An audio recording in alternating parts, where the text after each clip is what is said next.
Welcome to First Star Let's Chat, an athletic therapy podcast.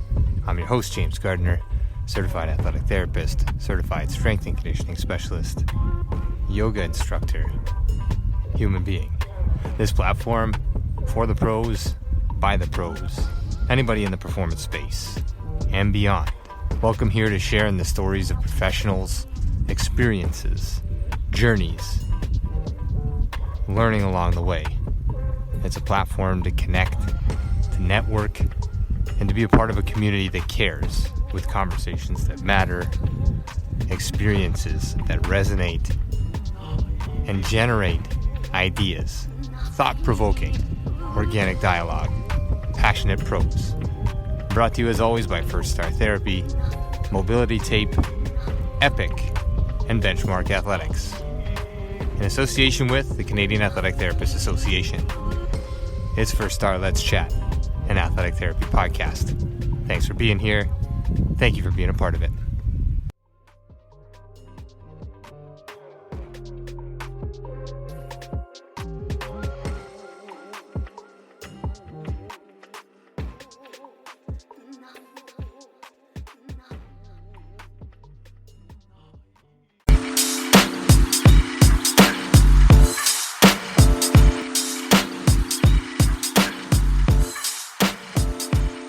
Welcome to First Star Let's Chat, an athletic therapy roundtable brought to you by First Star Therapy. I'm your host, James Gardner, and this is a platform for the pros, by the pros. Passionate pros, organic dialogue. Let's chat. Thanks for listening. Let's roll.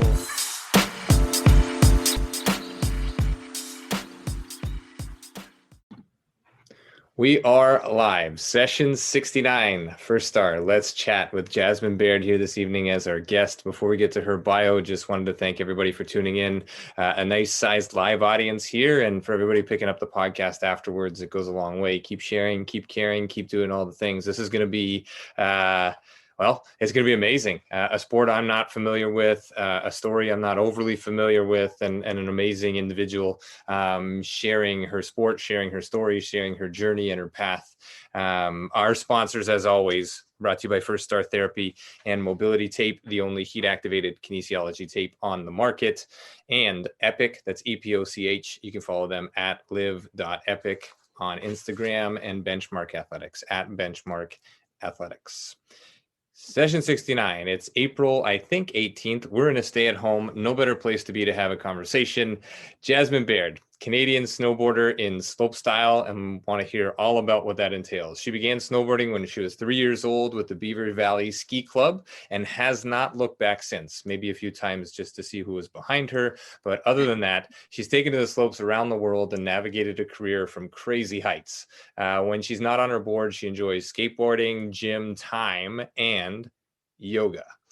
All amazing things. Some of the highlights of her career conclude a first in Air Nation National Championships in Calgary. That was in 2018-19. She has a bunch of third and second place finishes and a bunch of first place finishes in Slopestyle, in Calgary, in Mount St. Louis Moonstone, and Sun Peaks, BC.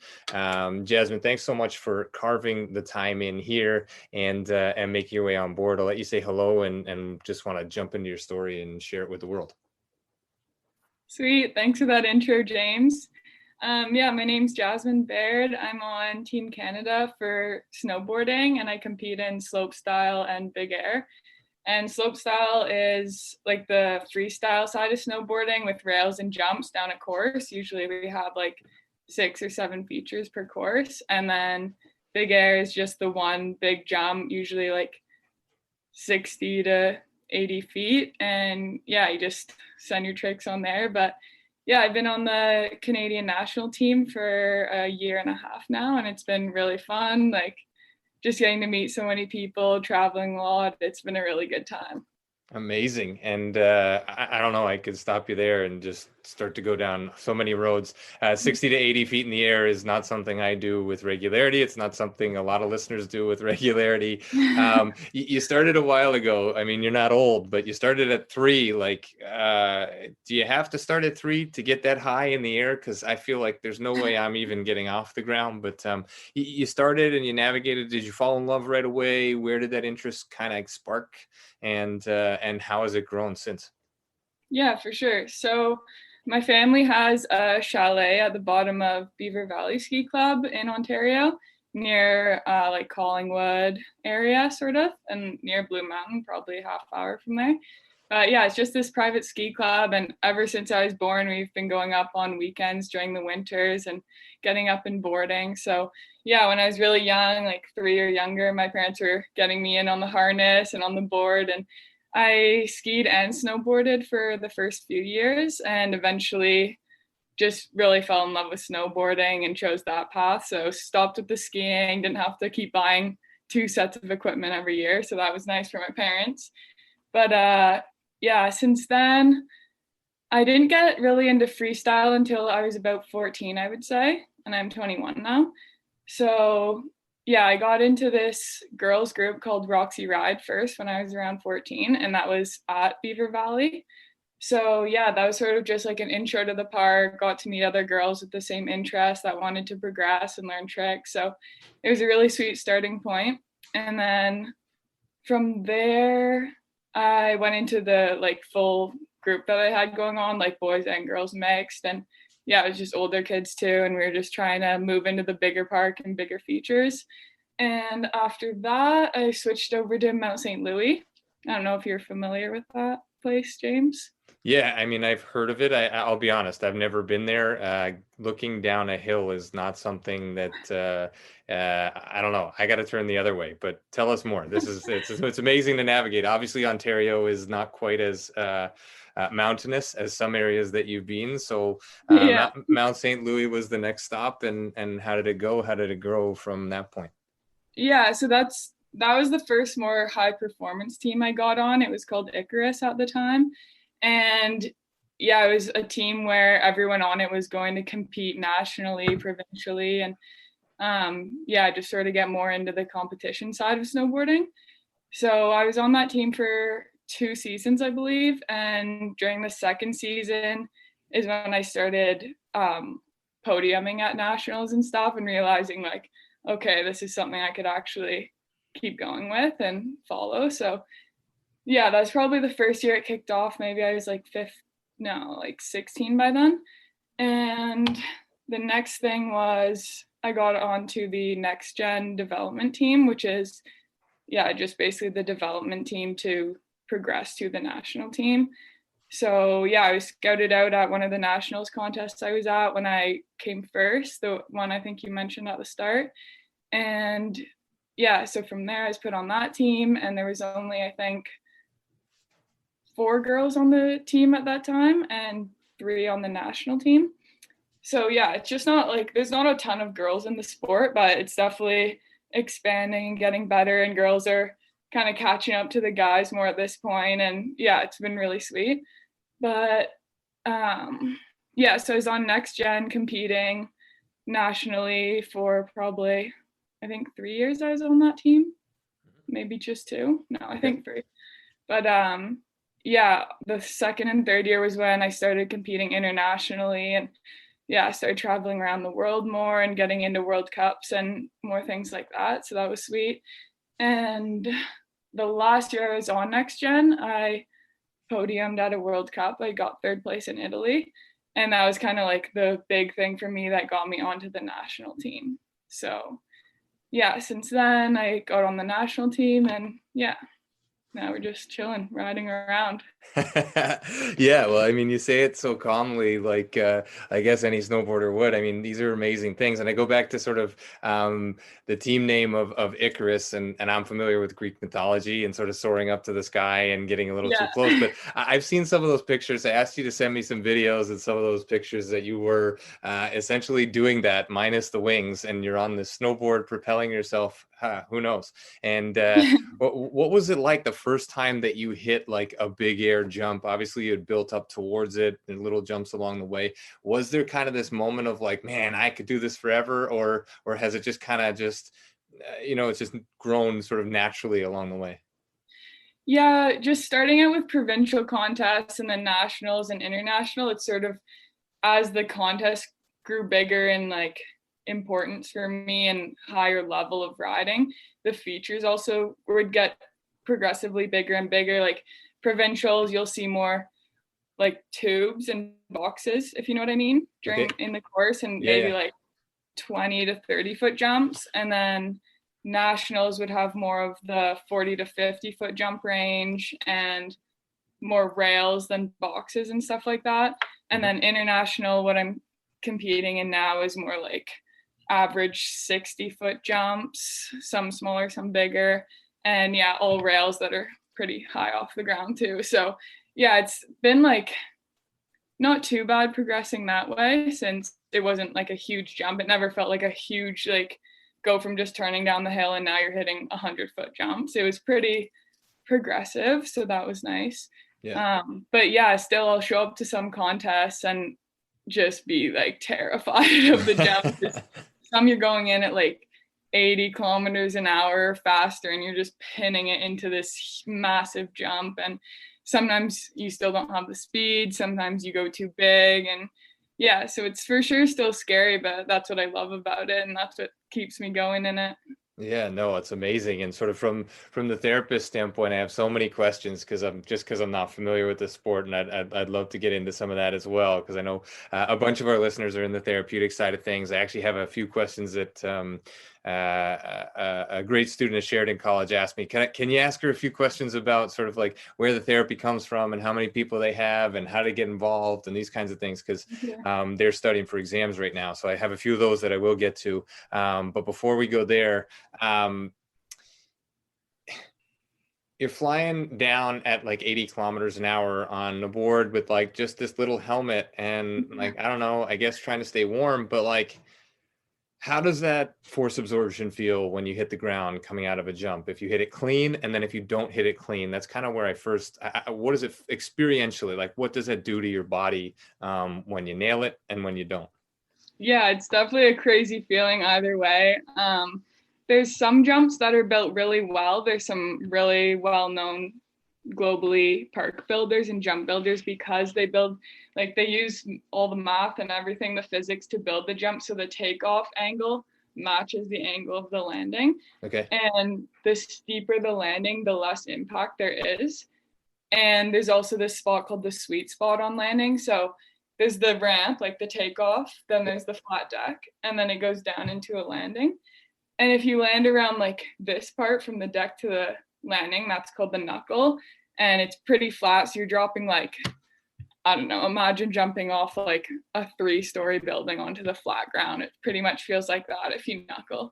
And yeah, that all depends on speed where you're gonna land, but yeah, so the better jump builders know how to build these jumps safer and better. Even if they're massive, they're safe and unsafe jumps. So yeah, but the worst thing, and like what everyone mostly fears with snowboarding, is decking, or with slopestyle snowboarding at least, which is just not going fast enough and not making the jump. And last or 2 summers ago now, I was in New Zealand at a big air contest, and because we're doing practice and it was really sunny and nice out, and then all of a sudden the sun like took off, it just got covered by clouds and it gets really flat light, like there's no definition in the snow and it's hard to judge your speed then. So I was hitting this jump, it was probably like, I think that was the biggest jump I've ever hit, around 80 feet, and I just didn't go fast enough the one time, and I ended up decking and I tore my ACL in my left knee just from the impact. So yeah, there's like the dangers of it for sure, but it, like, as I said, when you progress from smaller to bigger jumps, it gets easier to judge speed and like know more that you're gonna land than not.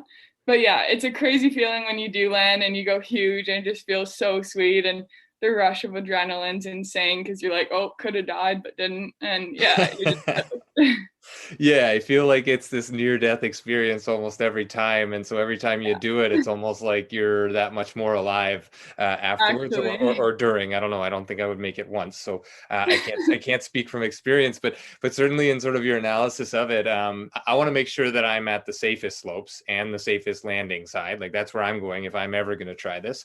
And there's no targets. There's no like, hey, like hit this target zone. This is all clear. So the sun and the shadows, like that's an amazing insight because these are the pieces that maybe we don't think about from the other side, and just how those external factors can really play a role in sort of your success.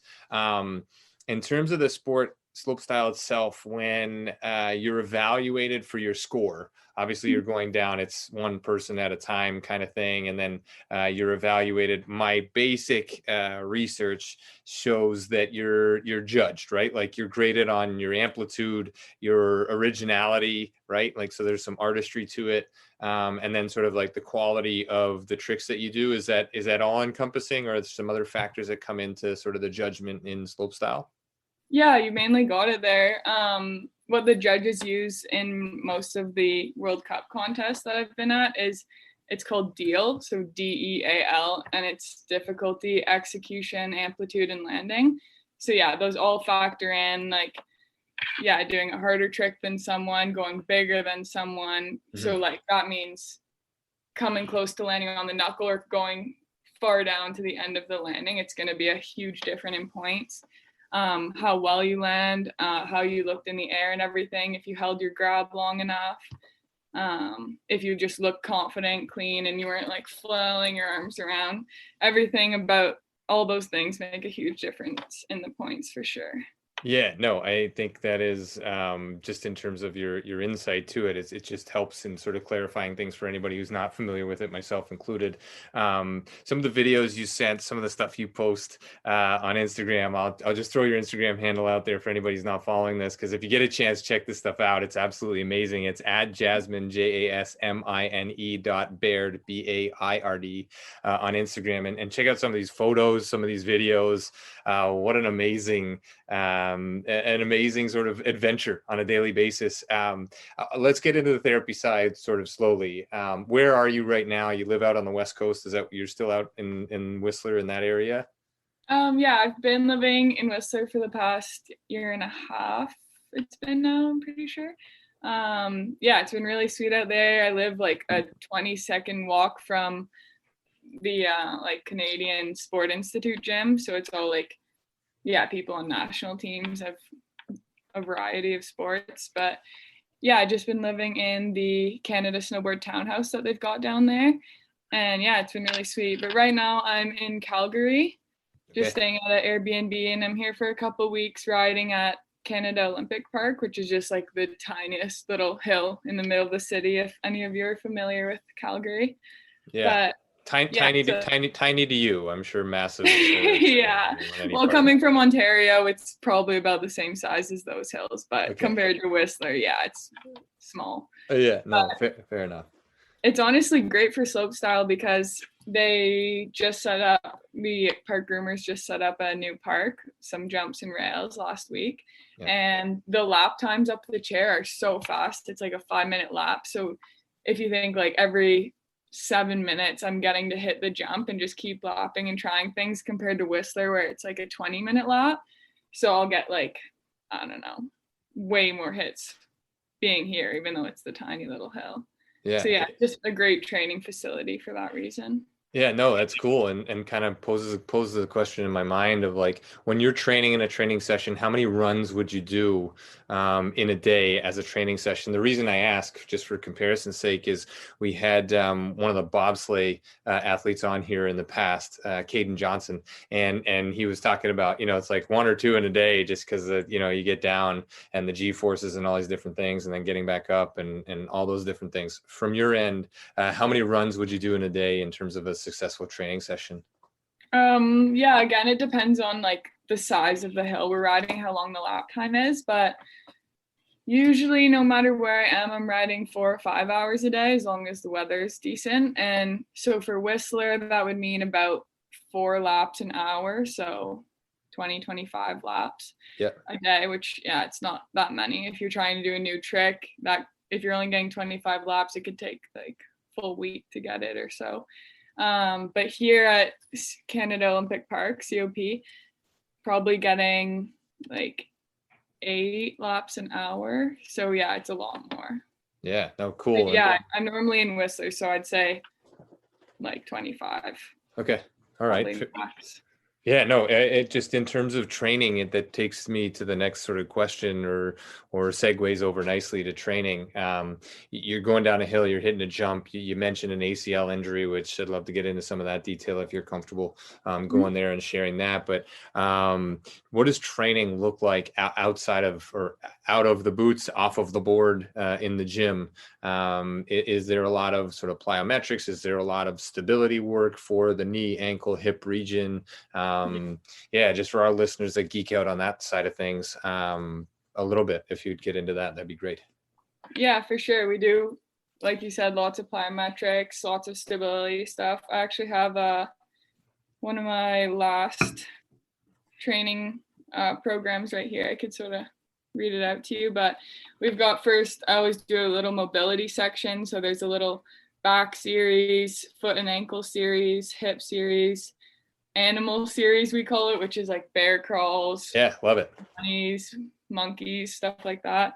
And then an ankle section as well.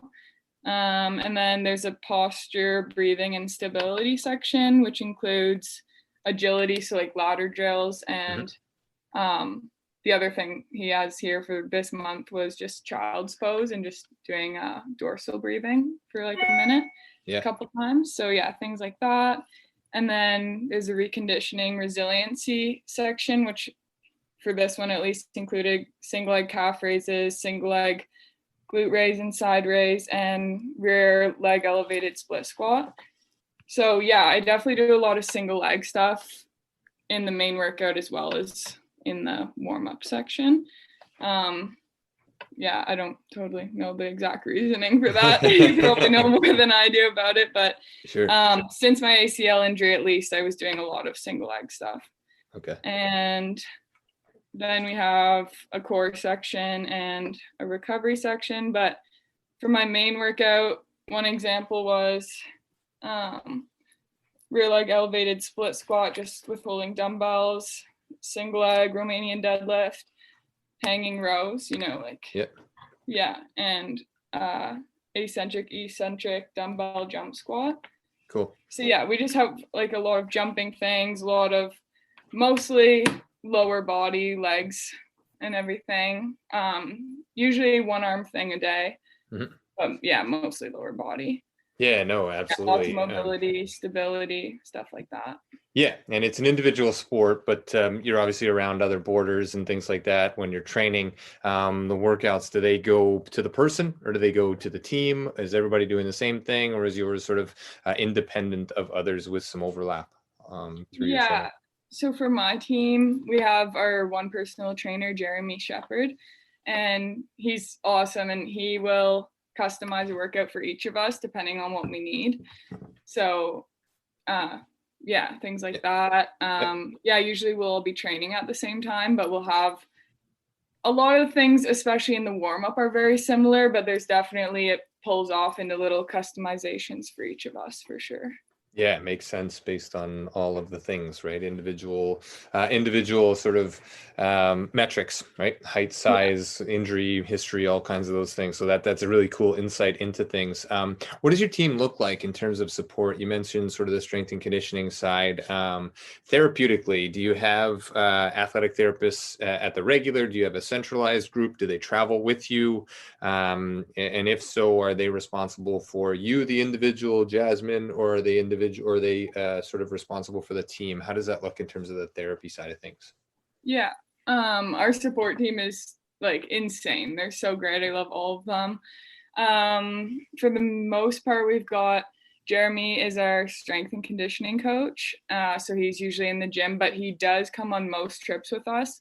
And his role on training camps or during competitions will be to help us do recovery mobility sessions after training or competing. he does a lot of breath work with us and just some Amazing. mental prep as well. Yep. Yeah, so he's great. And then we always travel with a physiotherapist. Okay. And we'll just have a group chat on trips, and then she'll send out, or he, whoever it is. We have a couple of them that will travel with us, and they're both out of Whistler.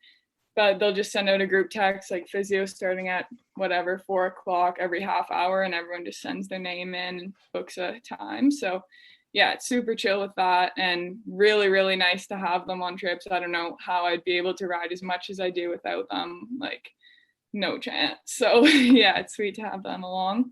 Yeah. And then we have a data analysis guy who I'm not totally sure the extent of what he does, but he gives us like this tiny microchip, and we put that in our boot, and then he can track on his computer how fast we go, our amplitude, the G-force on landing, and all this crazy stuff. But yeah, that's his role. And then we also have a mental coach, Christy, who does not travel with us, but we can just call her at any time. And then a flow coach. Are you familiar with flow state?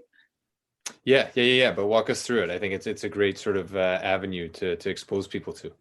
For sure, yeah. So flow state is basically, there's a lot to it, but basically it's when you're in the zone, like as people would say, when you're in the zone. So when you're in a high risk or high consequence situation that could result in like injury or death or something going bad if something goes wrong.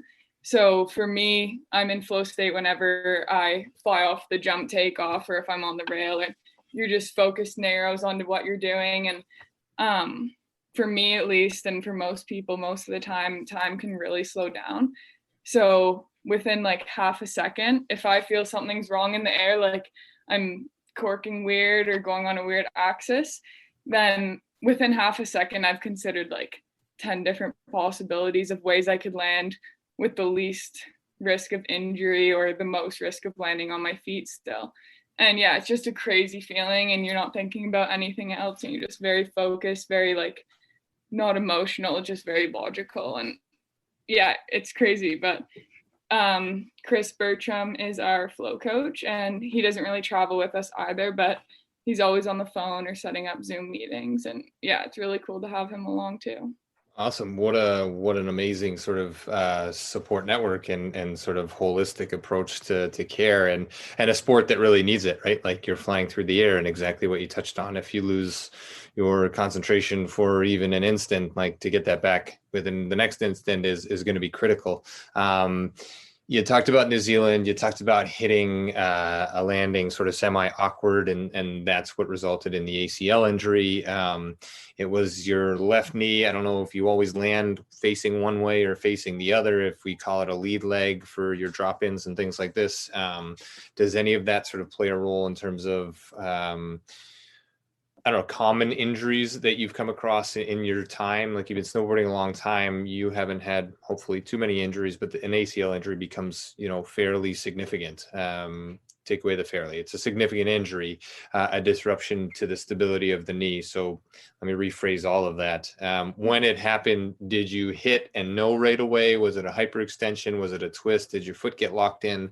What was sort of the mechanism of injury other than dropping out of the air? I have fallen in pretty much that exact same way so many times and been basically fine. So that time when I just like somehow I still rode down the landing, and right away I had to sit down, and that's when I knew like something's up for sure, something's not good. Like it wasn't 100% I knew because I've never done it before, and it can feel different for everyone, but it was the first time I couldn't walk away from something totally fine. So yeah, but other than that, I have been lucky with injuries since I've been doing this for so long and at such a high level. Other than the ACL, I have not broke anything, knock on wood. But I've had, I think, 3 or 4 concussions, pretty spaced out at least. But yeah, it's just concussions and the ACL. So I've technically compared to other people have been pretty lucky with that. Yeah, I'd imagine sort of concussions are a high risk, dropping from that far and being on sort of unstable surfaces and ice and shadows and sunshine in your face and all kinds of different things. A lot to navigate when you're on snow. Common injuries you've seen with teammates or other things, are these pretty much common knee, ankle, concussion stuff? Are those the ones that you see generally? Yeah. Just on my team, there are 2 other people. Our team is only 10 people, 10 athletes, I believe, 6 boys, 4 girls.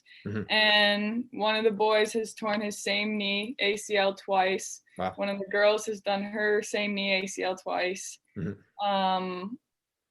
One other guy is currently dealing with an ACL injury. Another girl on the development team currently has an ACL injury. Right. Yeah, so it's very, very common and definitely sucks because the recovery time for snowboarding is like 9 to 12 months on average. So it knocks out your entire season. And depending on the timing too, if that's the year before an Olympic year, it really screws you over. And that's the scary part of it too, is obviously the year before the Olympics, you're wanting to push yourself, but then you're pushing the risk of injury and missing out on the Olympics or any contest any year, really. So yeah, but ACL is definitely a common one. Shoulder tears are a common one. Concussions for sure. And lots of broken ankles, wrists. Broken everything when you're falling out of the sky onto a hard surface. I can imagine the ACL being obviously the main stability in the knee from the translation of the femur and the shin moving apart from one another. I just got off a conference from earlier in the day with the RCCSS, which is the Royal Chiropractic College of Sports Sciences, and we were talking all about throwing injuries and the UCL in the elbow in pitchers, and it's sort of an inevitability that that's going to get damaged from throwing. So I would imagine, based on your history, my navigation of constant stress overload and absorbing forces through the knee, that the ACL would be one of the more common. Doesn't make it any less difficult to navigate. Obviously a tough year where you can't snowboard and you got to do all those other things while you're waiting to go. Coming back around to the mental piece and the mental coaching, how did you stay prepared? Do you watch a lot of video? Do you stay far away from snowboarding altogether? How did that go for you in terms of your recovery? Yeah, the mental part of that recovery was definitely the harder part for me. Like, the physical rehab and getting in the gym, like, I didn't really mind. I'm used to being in the gym, and so that was all good. But yeah, it really shook me up for sure at the start, at least. I was just really devastated because it was my first year making the national team, which has been my dream for years. And I had done really good the season before, like things were getting better. I was getting invited into these bigger contests and hoping to be in X Games maybe that year. I was hurt. So yeah, it was a big bummer for sure, but I had the whole team supporting me and all my friends and everyone, and my family, so that was great. But yeah, it was just tough missing out on snowboarding. Like, I was definitely more avoiding it than watching it. Like, going on Instagram, I would just be like so upset every post. I just see all my friends like new trick or like won this contest, and it's like, damn, that's like good for you, but that sucks. Like, you know. So yeah, that was really hard and just like bored too, because at first, at least, it was hard I didn't want to get a job because I was in the gym so much, like, and just also you can't really walk around or do too much or stand up for very long the first few months. So that was the hard part. And so kind of instead of working, I started taking some university courses online towards a psych degree. Nice. At Wilfrid Laurier. But yeah, so I was doing that, and that was for sure keeping me occupied. Yeah, my days would just sort of look like wake up whenever, sleep in, go to the gym because it was only a 20-second walk from my house, come back, eat, maybe stretch, go for a walk or go hang out with someone, then go back to the gym, and then come back and usually chill at night or and somewhere I'd fit the school in there as well. But yeah. Yeah, nice. Squeeze it in where you can. All those other things much more important. I love that, but taking psych for your own psych and filling in sort of Yeah. the time with that. What a beautiful thing. Not too many people get to live their dreams. So you're doing this thing, flying through the sky.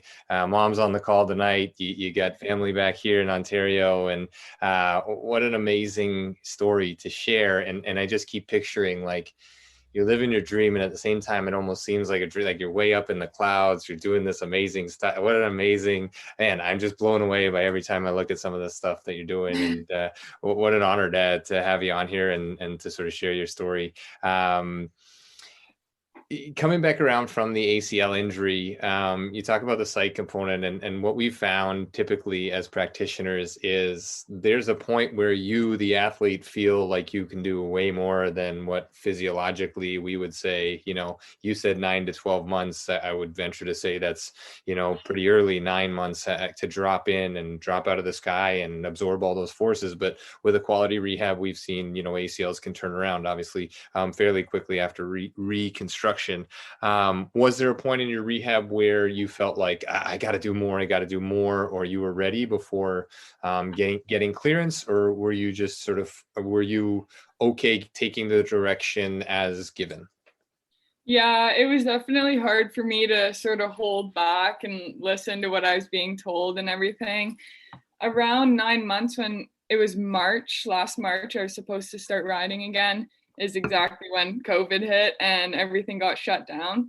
Mm-hmm. So because of that, I was off for a few more months, and it really extended that whole time away from snowboarding, which really I was not stoked on.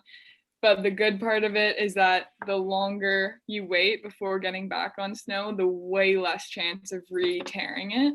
Yeah. At least that's what I was told, and that's what the research I've seen has showed. Not a lie. Yeah, not a lie. Yeah, For every month after 9 months, your prognosis for re-tear goes down an extortionate amount, and then once you get past 12, it continues to create less and less chance of a re-tear, right? And so Yeah. those are the stresses, and then then there are the other things that we talked about earlier that you're exposed to those things, those risks and those forces and all of that stuff through the sport that you're doing. A good question just came in terms of asking about your first jump back after the ACL. I'm guessing you didn't go back to New Zealand and say, I'm going to conquer that jump that did this to me right away. Was it sort of moguls, small jumps, and then build your way back up? Where was your head at in terms of transitioning back? And then when you did get back to your first big air jump, how did that go? How did that feel, if you can recall any of that? For sure. Yeah, so my first time back riding was in Slopestyle, Switzerland, on a trip we usually go to every year in September or August, depending on... Not a bad place to go, I imagine. No, definitely not the worst. Yeah. But yeah, so they have like the main big jump line there with the like 60, 70 footers. And then on the side, they had these smaller jumps, which I'd say were maybe 20, 25 feet. There was just a 2 line of jumps. Mm-hmm. So the first week I was there, I think I was there for a month in total, but the first week I wasn't allowed to come off of the snow. So like just turning regular and switch, which is, if you're not familiar with snowboarding, it's like, so I normally ride with my left foot forward, mm-hmm. and then switch would be my unnatural way of riding, which would be right foot forward. And yeah, so there was no leaving the snow, no ollieing, nothing, just turning, which was already hard for me to hold back after like 14 months off by that time. Right. All I wanted to do was like start progressing again. But yeah, then the following week I was allowed to start ollieing off little things just to start testing like the tiniest bit of impact. And then it got into little 180s off knuckles and stuff. So again, just a bit of impact plus rotation to see how that went. And I had a physio there every night, which was sweet, to really tell me if things were going well or not, because I expected it was going to hurt or swell up a little bit. And it did. Like, it was in a lot of pain, but it was like an achy feeling or like pinchy, and it kind of would switch up every day, but it was never that bad. But yeah, the physio would just help me sort of have relief that it's still okay. Like, you're doing fine. Like, this is normal that it's going to swell up like this. Mm-hmm. And then it was probably the third week that I started jumping on that small jump line. And yeah, I remember the first jump, I was like freaking out. It's like 50-50 chance I re-tear my ACL right now. I'm out for another year. So it was like, I was terrified. And even though it's like a quarter of the size of the jumps I would normally be hitting, I was really just scared of hurting myself again, obviously. So yeah, that was definitely scary, but I went in, had the right speed, and it was fine. So I was like, yeah, that was a huge day for me, for sure. Absolutely. And then slowly, very slowly started getting into rotations, like 180s, 360s, and nothing more than a 7, which was like 2 360s. Yeah, so by the end of a month there, I had just, done that, which is not my usual level, but it definitely was a process to get back. And it was really hard to hold back and not to push for more and do all the tricks I'd usually be doing, because once I realized my knee was feeling fine with stuff, I was like, hey, why not do something else, like go for a bigger trick? But my coach and physio were like talking the logical side to me and saying, like, we can't rush this. It's really important to take it slow and step by step. And I'm so happy I listened to them, for sure, because now I'm back and doing more than I was before injury and stronger in the gym and everything. So yeah, happy I listened, but it was hard. No doubt about it. And happy they, I'm sure, are happy that you listened as well. The sort of the conscious, when you just want to keep pushing, right? The practitioners that are in your corner should be there with your best interest at heart, and not trying to slow you down for anything, but again, your best interest. So glad you're back, glad you're doing all the crazy things. And you talk about like just starting with a 7, just 2 360s up in the air, no big deal.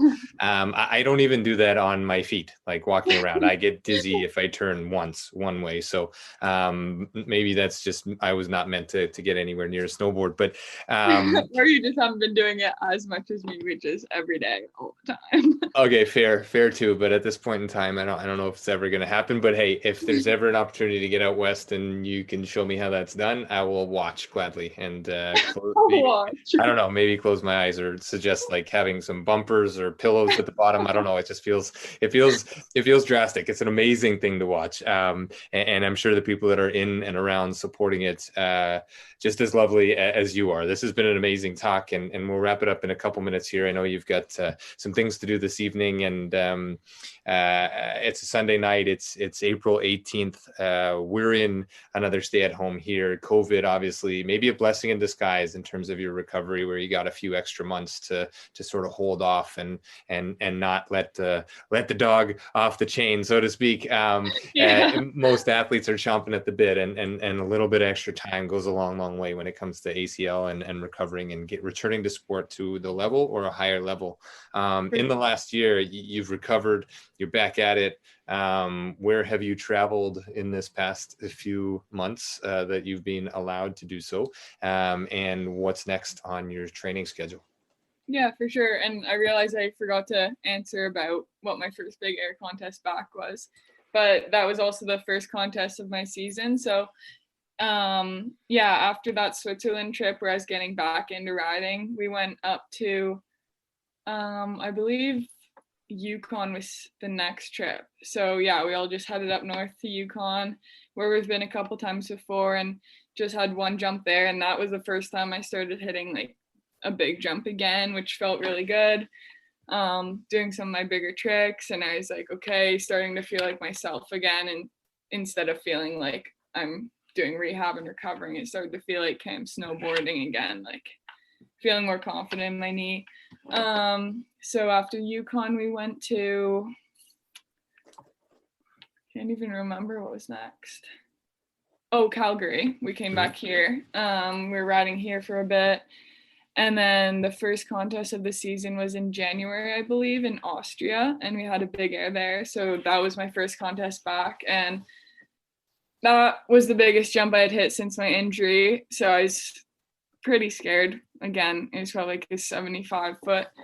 And yeah, it was just a lot of pressure being back in contest, and with everyone there, it was so like real again. And Right. yeah, just a lot more anxious than I would normally be before a contest, because it had just been so long. I wasn't used to feeling that contest energy and all the pressure and like having to do this trick now. Mm-hmm. So yeah, it was scary, but it went well. Like I had really good practice. I landed both my tricks in my runs. They weren't as clean as I wanted them to be, so I didn't have the highest score, but yeah, it still went okay, and I was happy just to be competing again. So that was in Austria, and then from there we drove to Laux, Switzerland, and that was my first slopestyle back. And unfortunately, I fell both runs at that contest, and yeah, that wasn't too happy about that. But after that, we came back to Calgary. We had another training camp, and then I was in Whistler for a little while. And then since then, I had 3 contests in Aspen, Colorado. That was last month, I think, March. I don't even know, that it all just blurs together in this contest season. Yeah. And then the last one, I was just back in Switzerland for a slopestyle. Amazing. And I'm sure it would blend together to some degree. But what an amazing experience to be able to go around the world and see all these different places and see them from angles that nobody else gets to see from way up in the air. I'm just sort of floored by the ability, the capability, the willingness even to try that, let alone execute a whole bunch of stuff flying through the air. Listen, you talked about a few things that I'd love to come back around to another time if you're willing to come back on. We just finished a series, Women in Sports, and you've touched on a couple times that the women are catching up to the men. There's very few, but they are growing in number in terms of women in doing what you're doing. We just wrapped up a series this past Friday with a panel of 7 women talking about women in sport on issues and topics of expertise and excellence in women in sports. And I think there is such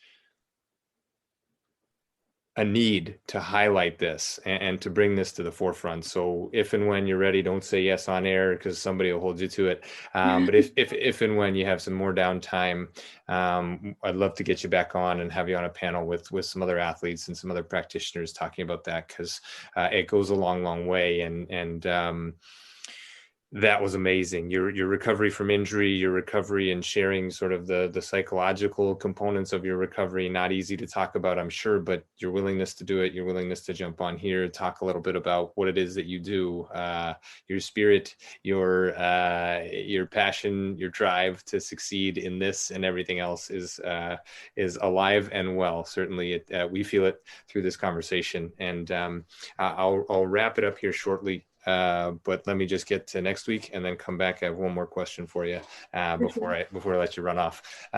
Session 70 will go next Sunday. That's Kendra Tootle. She's an amazing practitioner working in the holistic women's health space as well. So she'll be on next Sunday night, same channel, same time, a different day, I guess.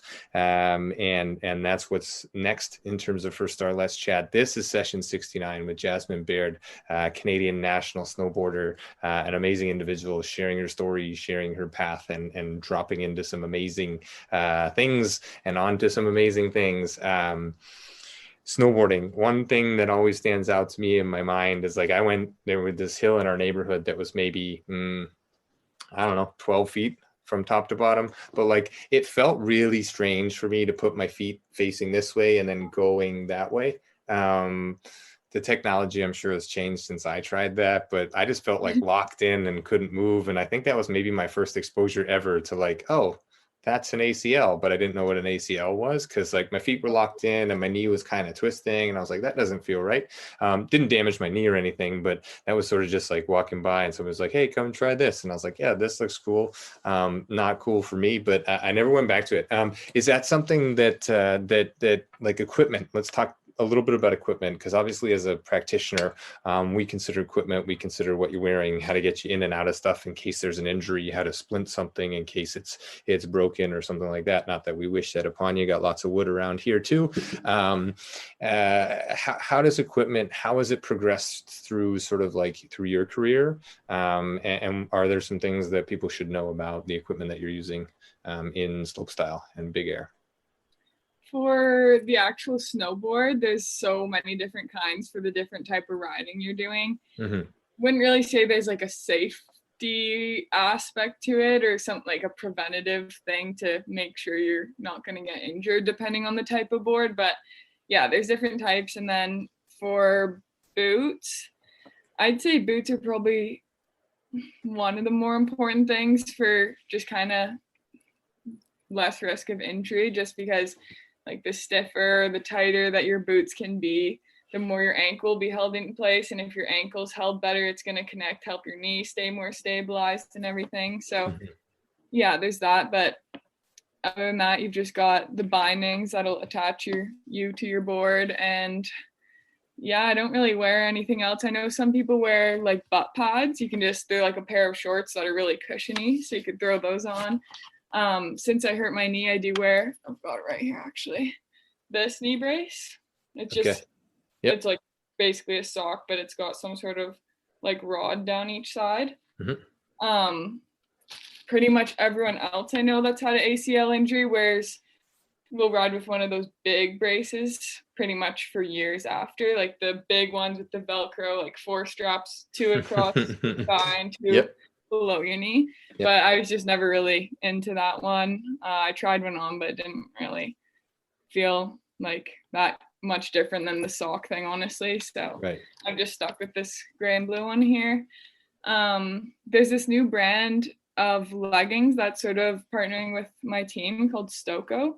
And it's actually a really cool brand.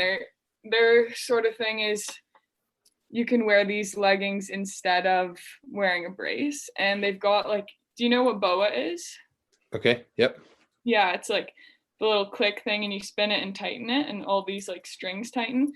So hard to explain, but they're called Stoko. You could look them up online. And yeah, there's just BOA throughout the whole leg. So it's sort of, you can tighten it and then it'll hold your knee and your whole leg more like correctly in place. And yeah, so there's that as well. But yeah, for equipment, yeah, that's pretty much it. You've got your helmet too. And yeah, I don't really wear anything too protective.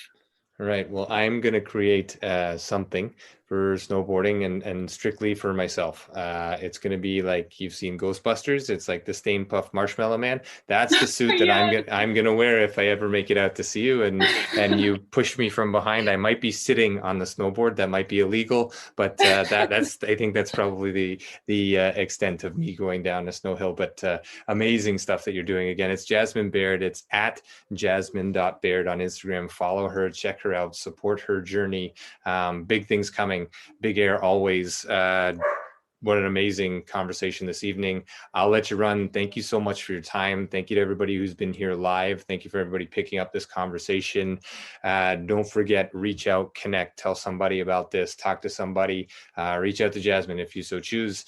Let her know all the amazing things that she's doing. What an inspiration, a story of recovery, of injury, of sport, of passion, commitment, all of those good things, and a little bit of Canadiana playing in the snow on a super high level. So Jasmine, thank you so much. I'll let you close this one out by saying goodnight and wish you the best.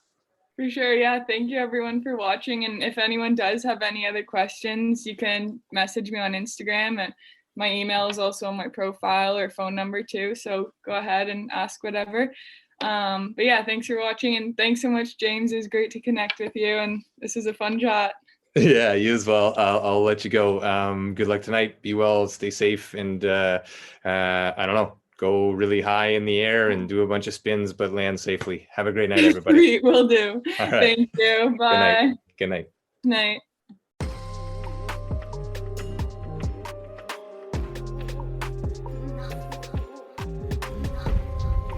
Thanks again for being here. Thanks for listening. Thanks for being a part of this community. Check us out online, firststartherapy.com. That's FIRSTAR therapy.com. Or email us with feedback, consult@firststartherapy.com, CONSULT@firststartherapy.com, on Instagram @firststar.therapy, and our podcast host @letschat.at. This is First Star Let's Chat, an athletic therapy podcast.